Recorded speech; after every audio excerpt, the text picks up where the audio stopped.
سلطان محمد فاتح کے دل میں ایک نہایت ہی انوکھی سوچ آئی۔ انہوں نے جہازوں کو بشک تاش کی بندرگاہ سے شاخ زریں میں لے جانے کا ارادہ کر لیا، لیکن کیسے؟ یہ تو خشکی ہے، اور خشکی میں یہ کشتیاں کیسے لے جائی جائیں گی؟ گویا ایک معجزہ رونما ہونے والا تھا، ایک انہونی بات سامنے آ رہی تھی۔ سلطان نے سوچا کہ جہازوں کو دونوں بندرگاہوں کے درمیان خشکی کے راستے کھینچ کر شاخ زریں تک لایا جائے، لیکن پوری رازداری اور احتیاط سے، تاکہ جنوا کے جہاز ان پر حملہ نہ کر دیں۔ دونوں بندرگاہوں کا درمیانی فاصلہ تقریباً 3 میل تھا، اور جو باقی راستہ تھا وہ بھی 3 میل تھا، یعنی تقریباً 10 کلومیٹر کا فاصلہ تھا۔ راستہ بھی ہموار اور میدانی نہیں تھا، بلکہ اونچے نیچے ٹیلے اور غیر ہموار پہاڑیاں تھیں۔ محمد فاتح نے اپنے جنگی مشیروں کو بلایا، ان کے سامنے اپنی یہ انوکھی تجویز رکھی اور اپنی جنگی پالیسی پر بات کی کہ وہ کس طرح، کس سمت سے حملہ آور ہونا چاہتے ہیں۔ تمام مشیروں نے اس تجویز سے اتفاق کیا اور ان کی سوچ کی داد دی۔ اس منصوبے پر عمل درآمد شروع ہوا۔ سلطان نے حکم دیا کہ راستہ ہموار کیا جائے۔ فوج کے بہادر سپاہی اپنے قائد کی اس حیرت انگیز تجویز کو عملی جامہ پہنانے کے لیے جت گئے۔ دیکھتے ہی دیکھتے زمین ہموار ہو گئی اور چند گھنٹوں میں زمین برابر ہو گئی۔ لکڑی کے تختے لائے گئے جنہیں تیل اور چربی کے ذریعے چکنا کیا گیا تھا۔ پھر ان تختوں کو ہموار زمین پر اس طرح بچھایا گیا کہ جہاز آسانی سے پھسل سکیں اور آسانی سے کھینچے جا سکیں۔ سب سے مشکل کام تھا بلند ٹیلوں کی ڈھلوانوں پر سے جہازوں کو آگے لے جانا۔ ہاں، اتنا ضرور تھا کہ عثمانی بحریہ کے زیادہ تر جہازوں کا حجم کم تھا اور وزن ہلکا تھا، لیکن وزن چاہے جتنا بھی کم ہو، 70 کے قریب کشتیوں کو ساز و سامان سمیت خشکی پر کھینچنا کوئی معمولی بات نہیں ہے۔ باسفورس سے خشکی کی طرف جہازوں کو کھینچ کر لایا گیا، جہاں سے انہیں تیل لگے چکنے تختوں کی مدد سے 3 میل کھینچ کر اس جگہ پہنچا دیا گیا جہاں ہر طرح سے امن تھا اور کسی طرف سے حملے کا اندیشہ نہیں تھا۔ جب رات ہوئی اور تاریکی چھا گئی تو بڑی رازداری سے ان جہازوں کو شاخ زریں کے پانیوں میں اتار دیا گیا۔ ان جہازوں کی تعداد 70 سے زیادہ تھی۔ یہ سلطان کا ایک بے مثال کارنامہ تھا۔ اس سے پہلے اس طرح کا کام کسی سپہ سالار کے ہاتھوں سر انجام نہیں پایا تھا۔ دشمن جب غفلت کی نیند سو رہا تھا، سلطان محمد فاتح خشکی پر سے جہازوں کی منتقلی کے کام کا خود معائنہ کر رہے تھے اور دشمن کی نظروں سے اوجھل جہازوں کو دشمن کے عقب میں اتار رہے تھے۔ یہ ایک بہت بڑا کارنامہ تھا، اور جس دور میں یہ کارنامہ ہوا اس دور کے لحاظ سے یہ ایک معجزے سے کم نہیں تھا۔ اس سے سلطان کی کمال ہوشیاری اور کام کرنے کی سنجیدگی کی عکاسی ہوتی ہے۔ یہ اس بات کی دلیل ہے کہ عثمانیوں کو رب قدوس نے بے مثال فراست، کمال مہارت اور عظیم ہمتوں سے نوازا تھا۔ جب رومیوں کو معلوم ہوا کہ عثمانی جہاز رات کے اندھیرے میں خشکی کے راستے شاخ زریں میں اتر آئے ہیں تو ان پر خوف و دہشت چھا گئی۔ کسی کو یقین نہیں آ رہا تھا کہ ایسا ہو گیا ہے، لیکن وہ سب کچھ اپنی آنکھوں سے دیکھ رہے تھے، جس کی وجہ سے اس ماہرانہ منصوبہ بندی پر ان کا یقین کرنا ضروری تھا۔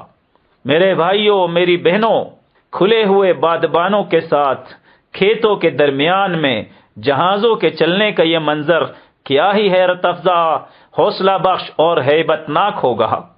گویا سمندری طوفان کا انہیں سامنا ہے اور وہ اٹھتی موجوں سے گزر رہے ہیں۔ یہ محض اللہ کا فضل تھا۔ پھر اس کارنامے کا سہرا سلطان کی ہمت، کمال دیانت اور بلند ہمتی کو جاتا ہے، جنہوں نے ہر قیمت پر اس ناقابل تسخیر شہر کو فتح کرنے کے لیے یہ منصوبہ تشکیل دیا۔ نیز عثمانی سلطنت کے انجینئر اور کام کرنے والے ان بہت سے ہاتھوں کو یہ کریڈٹ جاتا ہے جنہوں نے پورے جذبے اور حوصلے سے اس بڑے منصوبے کو عملی جامہ پہنایا۔ اللہ تعالیٰ ان سب سے راضی ہو اور ہمیں بھی ان کی طرح اسلام کی خدمت کے لیے عظیم ترین کارنامے انجام دینے کی توفیق عطا فرمائے۔ یہ سب کچھ صرف ایک رات میں ہوا۔ قسطنطنیہ کے باسی ابھی تک اپنے آپ کو ناقابل تسخیر خیال کر رہے تھے۔ 22 اپریل 1453 کی صبح وہ تاریخی صبح ہے جب ان کی آنکھ کھلی تو شاخ زریں میں ہر طرف عثمانیوں کے فلک شگاف نعروں، ایمان افروز ترانوں اور اللہ اکبر کی تکبیروں کی آواز گونج رہی تھی۔ عثمانی جہاز فوراً سمندری راستے پر قابض ہو گئے۔ اب قسطنطنیہ کا دفاع کرنے والی فوج اور عثمانی مجاہدین کے درمیان کوئی رکاوٹ باقی نہیں رہی تھی۔ ایک بیزنطینی مورخ نے اس کارنامے کے بارے میں اپنی حیرت کا اظہار کرتے ہوئے کہا ہے کہ ہم نے اس طرح کا معجزہ نہ پہلے دیکھا اور نہ اس کے بارے میں سنا۔ محمد فاتح نے زمین کو سمندر میں تبدیل کر دیا اور موجوں کی بجائے اپنے جہازوں کو پہاڑ کی چوٹیوں پر چلایا۔ اس کارنامے کی وجہ سے محمد ثانی سکندر اعظم سے بھی سبقت لے گیا ہے۔ قسطنطنیہ کے رہنے والوں میں مایوسی کے آثار نمایاں ہونے لگے۔ طرح طرح کی افواہیں اور باتیں ہونے لگیں۔ یہ افواہ بھی عام ہوئی کہ قسطنطنیہ اس وقت فتح ہوگا جب جہاز خشکی پر چلیں گے۔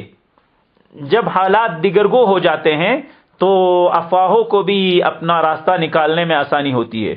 اسلامی جہازوں کی شاخ زریں میں موجودگی کا شہر کا دفاع کرنے والی فوج کے مورال پر بہت برا اثر ہوا اور ان کی معنویت اور جذبوں کو بہت نقصان پہنچا۔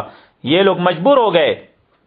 اب یہ مجبور تھے کہ دوسری طرف کی فصیلوں کا دفاع کرنے والی فوج کی ایک بہت بڑی تعداد شاخ زریں کی طرف اس فصیل کے دفاع پر متعین کریں جو کہ بنسبت چھوٹی تھی اور پست تھی، تاکہ اس طرف سے مسلمانوں کے حملوں کو روکا جا سکے، کیونکہ یہ دیوار بہت کمزور تھی اور اس سے پہلے سمندری پانی اس کی حفاظت کرتے تھے۔ فوجوں کی تقسیم نے دوسری فصیلوں کے دفاع کو بھی متاثر کر دیا۔ بیزنطینی شاہ نے شاخ زریں میں عثمانی بحریہ کو نیست نابود کرنے کے لیے کئی تدبیریں کیں، لیکن اس کی جاں فروشانہ کوششیں، جن کو عثمانی فوج وقت سے پہلے بھانپ لیتی تھی، کارگر ثابت نہ ہوئی اور سب منصوبے دھرے کے دھرے رہ گئے۔ عثمانیوں نے شہر کا دفاع کرنے والے مورچوں اور فصیلوں پر مسلسل گولہ باری کی، کمندے ڈال کر دیواروں پر چڑھنے کی کوشش کی۔ بیزنطینی فوج بھی فصیلوں کی تعمیر اور شگافوں کو بھرنے میں جٹ گئی۔ مسلمانوں کی طرف سے دیواروں کو پھاندنے کی جب بھی کوشش ہوتی، اسے ناکام بنا دیا جاتا۔ مسلمانوں نے محاصرہ اور سخت کر دیا، جس کی وجہ سے محصورین کی تکلیف، تھکاوٹ اور پریشانی میں بہت زیادہ اضافہ ہو گیا۔ محصورین دن رات مشغول رہے اور کافی حد تک پریشان ہو گئے۔ عثمانیوں نے باسفورس اور شاخ زریں کے قریبی ٹیلوں پر توپیں نصب کر دیں تاکہ بیزنطینی جہازوں اور ان کے مددگار جہازوں کو نشانہ بنایا جا سکے۔ اس تدبیر نے دشمن کے جہازوں کی نقل و حرکت کو ناممکن بنا دیا اور دشمن کی بحریہ شاخ زریں، باسفورس اور ارد گرد کے پانیوں میں پوری طرح مفلوج ہو کر رہ گئی۔ ان حالات میں قسطنطین اپنے دوستوں اور ساتھیوں کے ساتھ مشورہ کرتا ہے۔ اس مشورے کا حال اگلے سبق میں بیان کیا جائے گا۔ مشورہ کرتا ہے